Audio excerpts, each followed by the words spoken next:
Barcha muammolarning yechimi o'zingda. Shunchaki o'zingga savol ber va albatta javobini topasan. Insonning fikrlash tarzi savol, javob va xulosadir. Har bir ishda shoshilish yarashmaydi va ortiqcha sekinlik ham foyda keltirmaydi.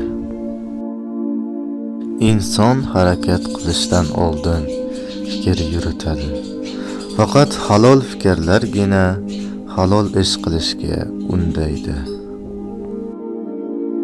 Idealizm faqat zarar keltiradi.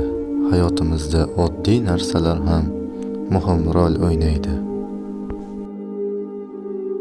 Hamma ish sen o'ylagandan ko'ra oson. Ko'z qo'rqoq, qo'l botir. Bir ish boshlashdan oldin bilki, hamma narsada me'yor bor. Ko'p ham, kam ham zarar. Ilm izlashdan to'xtamang. Ilmdan o'zga najot yo'q va bo'lmagay. Imom Buxoriy. Videoni boshqalar ham ko'rishi uchun unga like bosing va keyingi videolarni o'tkazib yubormaslik uchun kanalimizga obuna bo'lib qo'ying.